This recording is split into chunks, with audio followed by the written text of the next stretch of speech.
Good morning student, मैं Pramod Kumar Gupta chemistry teacher आपका online class में स्वागत है। बच्चों, मैं आप लोगों का 11th केमिस्ट्री पढ़ा रहा था। चैप्टर स्टाइक्योमेट्रिक कैलकुलेशन में आज हमारा चौथा लेक्चर है, जिसमें बच्चों आज का टॉपिक है कि यौगिक के प्रतिशत संघटन से मूलानुपातिक सूत्र ज्ञात करना। आज मैं आप लोगों को बच्चों मूलानुपातिक सूत्र कैसे ज्ञात किया जाता है उसी के विषय में बताऊंगा। तो बच्चों, सबसे पहले हम एक फार्मूला बताऊंगा। इसमें क्या है, तत्व ए के परमाणुओं की, जैसे उसमें हमें परमाणुओं की आपेक्षिक संख्या ज्ञात करना होता है, तो परमाणु की आपेक्षिक संख्या कैसे ज्ञात करेंगे। तो तत्व ए के परमाणुओं की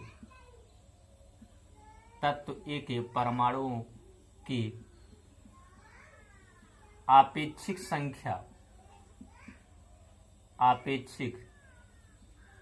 संख्या बराबर एक फार्मूला होता है तत्व की भार प्रतिशतता। तत्व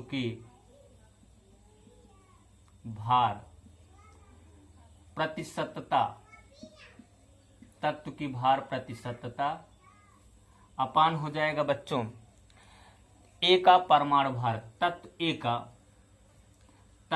का यहाँ तत्व ए की भार प्रतिशतता भी लिखी जाएगी। तत्व ए का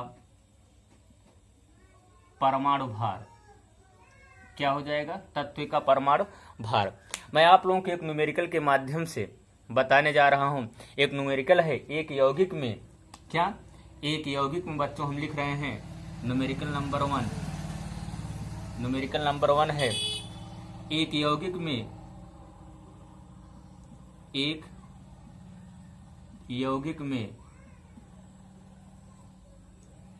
यौगिक में कैल्शियम बराबर 36%, कितना है 36%, तथा क्लोरीन बराबर 64% है। तो यौगिक का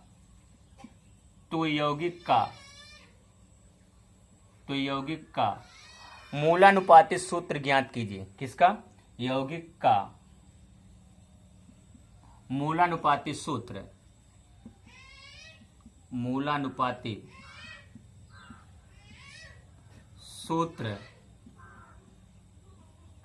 ज्ञात कीजिए।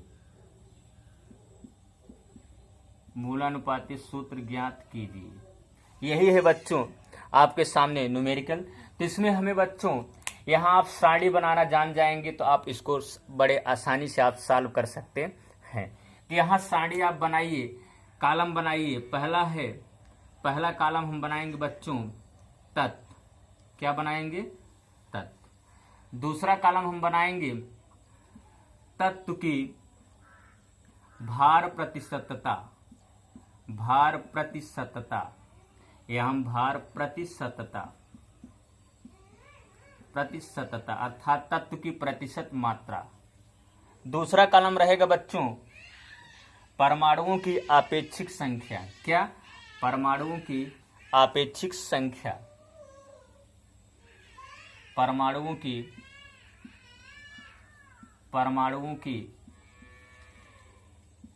आपेक्षिक संख्या।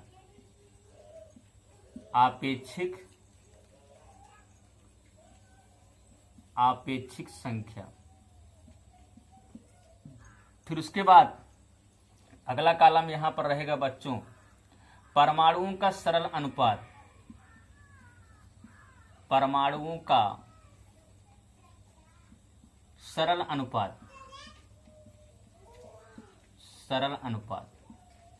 यहाँ एक कॉलम किसी एग्जाम्पल में एक कॉलम और बनाने की आवश्यकता पड़ेगी बच्चों, लेकिन जहां पर आवश्यकता पड़ेगी वहां हम बताएंगे कैसे, कहाँ आवश्यकता हो सकती है। यहाँ आप देखेंगे मैं लास्ट वाला कॉलम बनाया परमाणुओं का सरल अनुपात। अगर परमाणुओं का सरल अनुपात यहाँ पर पूर्णांक के रूप में नहीं आएगा बच्चों, किसके रूप में, पूर्णांक के रूप में नहीं आएगा, तो यहाँ हम एक सरल पूर्णांक अनुपात कॉलम बनाएंगे। क्या बनाएंगे, सरल पूर्णांक अनुपात। लेकिन अगर ये पूर्णांक के रूप में आ गया तो यहाँ सरल पूर्णांक अनुपात बनाने की कोई आवश्यकता नहीं है। देखिएगा सबसे पहले यहाँ आप लोग कैल्शियम कितना प्रतिशत है, 36% है, मैंने यहाँ लिख दिया 36%। फिर क्लोरीन कितना प्रतिशत है? 64%, मैंने यहाँ लिख दिया बच्चों 64%। अब हमें क्या करना है? परमाणु की आपेक्षिक संख्या ज्ञात करना है। तो परमाणु की आपेक्षिक संख्या जैसे हम कैल्शियम की निकाल सकते हैं, क्लोरीन का दोनों निकालना पड़ेगा। तो यहाँ देखेंगे कैल्शियम की आपेक्षिक संख्या निकालने, कैल्शियम की भार प्रतिशतता, कैल्शियम की भार प्रतिशतता कितनी है? 36 है। कितनी है? 36 है। और यहाँ आप देखेंगे इसका कैल्शियम की भार प्रतिशतता 36 है। आप देखेंगे कैल्शियम का अगला क्या है? यहाँ तत्व का ए का परमाणु भार अर्थात कैल्शियम का परमाणु भार 40 है। जब इसको हम सॉल्व करेंगे 0.90 आ जाएगा। कितना आ जाएगा?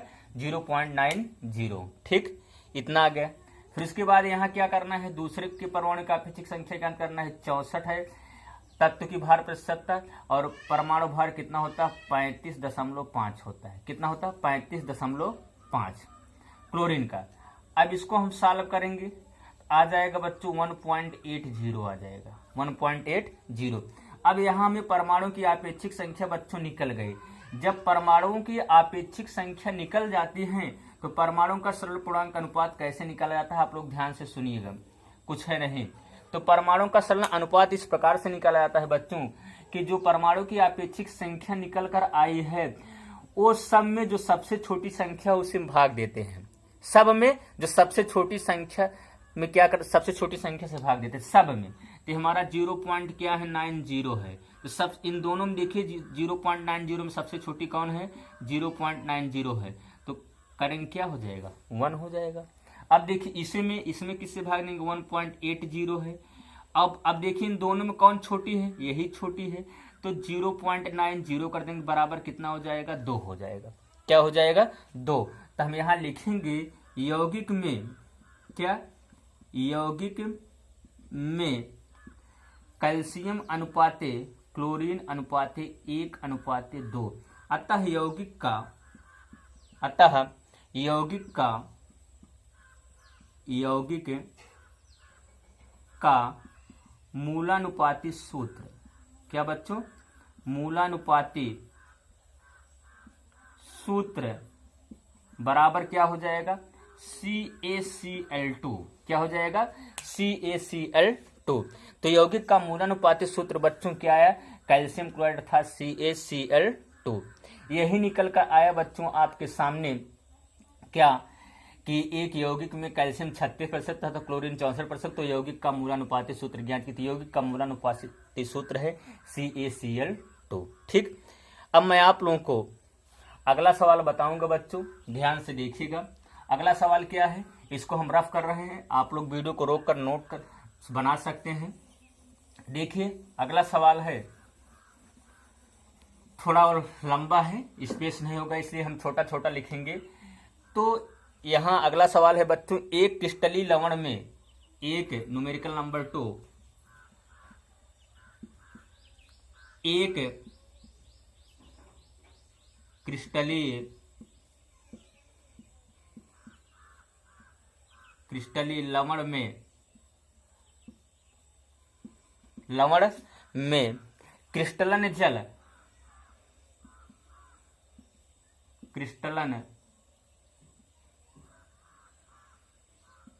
क्रिस्टलन जल 36.07%, 36.07%, कापर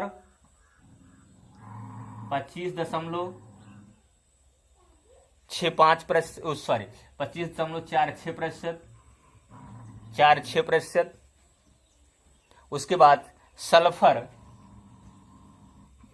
12.82%, सल्फर 12.82%, ऑक्सीजन को बराबर 25.65% है। तब लवण का मूलानुपाती सूत्र ज्ञात कीजिए। तब लवण का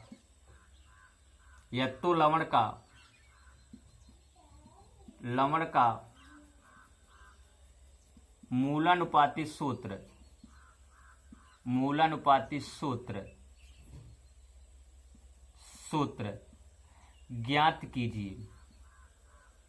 ज्ञात कीजिए। ठीक, अब देखिए हमें क्या करना है, कॉलम बनाना है। कॉलम देखिए बनाइए, यहां सॉल्व करने चल रहे हैं। कॉलम यहां तत्व बनाएंगे, पहला कॉलम, ठीक। दूसरा कॉलम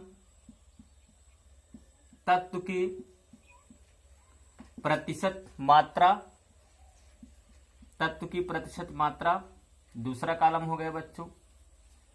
और अगला कॉलम है परमाणुओं की आपेक्षिक संख्या, परमाणुओं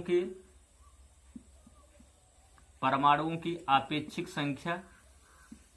आ लिखकर हम ऐसे लिख दे रहे हैं, परमाणु की आपेक्षिक संख्या, ठीक। परमाणु की क्या बच्चों, आपेक्षिक संख्या, एक कॉलम हो गया। फिर उसके बाद यहां देखेंगे आप लोग, ये देखिए यहां पर अगला कॉलम है परमाणुओं का सरल अनुपात, परमाणुओं का सरल अनुपात, सरल अनुपात। अगला कॉलम परमाणुओं का सरल अनुपात, एक कॉलम हो गए बच्चों। अब यहां हमें ज्ञात है कि यहां पर कॉपर कितना प्रतिशत है, कॉपर तत्व हो गया, क्या है, कॉपर तत्व। कॉपर यहां पर दिया गया है कि 25 दशमलव, कॉपर बराबर 25.46%। और यहां दिए गए हैं कॉपर के बाद सल्फर, सल्फर 12.82%। ऑक्सीजन दिए गए हैं 25.65%। जल की मात्रा, क्रिस्टलन जल की मात्रा दिए गए हैं बच्चों, उसमें 36.07%। ये तत्व की प्रतिशत मात्रा दिए गए हैं, ठीक। अब हमें क्या करना है, परमाणु की आपेक्षिक संख्या ज्ञात करना है। कैसे ज्ञात करेंगे, आप जानते हैं तत्व की भार प्रतिशतता, जैसे हमें कॉपर परमाणु की, कॉपर की Cu की क्या ज्ञात करना है, आपेक्षिक संख्या परमाणु की ज्ञात करना है। तो 25.46 बटे कॉपर का परमाणु भार होता है 63.5। जब इसको हम सॉल्व करेंगे तो आ जाएगा बच्चों 0.40, 0.40, ठीक, 0.40। अब यहां में सल्फर निकालना है, सल्फर का है 12.82, और सल्फर का जो परमाणु भार होता है कितना होता है, 32 होता है। यह भी हम इसमें इसका भाग दे देंगे। यहाँ तक तो ये परमाणु की भार है, यह 32 क्या है, परमाणु का भार है, और ये क्या है, तत्व की भार प्रतिशतता है 12.82। यहाँ फिर हम कर देंगे, यहाँ आ जाएगा 0.40, यहाँ भी आ जाएगा। फिर उसके बाद यहाँ है 25.65, ये हो गया। फिर उसके बाद यहाँ ये है कि 25.65 है, इसमें हमें यहाँ तत्व के परमाणु भार क्या होता है, 16 होता है। कितना होता है, 16। जब इसको हम यहाँ पर बच्चों सॉल्व करेंगे तो 1.60 आ जाएगा। कितना जाएगा, 1.60 आ जाएगा। फिर उसके बाद इसमें हम सॉल्व करेंगे 36.07, और यहाँ आप देख रहे हैं वाटर है, वाटर का परमाणु भार कितना होता है, 18, अणुभार 18 होता है। कितना हो जाएगा, 2.0 हो जाएगा। कितना हो गया, 2.0। अब देखिए आगे क्या करते हैं, आपको मालूम है परमाणुओं का सरल अनुपात ज्ञात करते हैं। क्या ज्ञात करते हैं बच्चों, परमाणुओं का सरल अनुपात ज्ञात करते हैं, ठीक। परमाणुओं का सरल अनुपात ज्ञात करते हैं। तो परमाणु के सरल अनुपात में आप जानते हैं सब में जो सबसे छोटी हो उसी को हम डिवाइड कर देते हैं। तो 0.40 में डिवाइड करेंगे 0.40 बराबर कितना हो जाएगा, 1। तो 0.40 अपान 0.40 इसमें भी डिवाइड करेंगे 1 हो जाएगा। फिर 0.40 अपान यहाँ 1.6 है, क्या है 1.60 अपान 0.40 बराबर कितना हो जाएगा, 4 हो जाएगा। कितना हो जाएगा, 4। अब देखेंगे यहाँ आगे क्या है, इसमें यहाँ 2.0 है, 2.0 अपान क्या 0.40, सबसे कम 0.40 ही है ना, तो उसके बाद क्या हो जाएगा आपका 5 हो जाएगा। तो बच्चों यौगिक में क्या लिखेंगे, यौगिक में कॉपर अनुपाते सल्फर अनुपाते ऑक्सीजन अनुपाते जल बराबर कितना हो जाएगा। देखिए कॉपर अनुपाते सल्फर अनुपाते जल H2O, क्या H2O बराबर कितना हो जाएगा 1:4:5। ठीक। अतः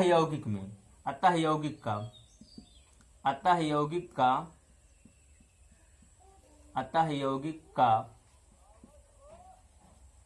मूलानुपाती सूत्र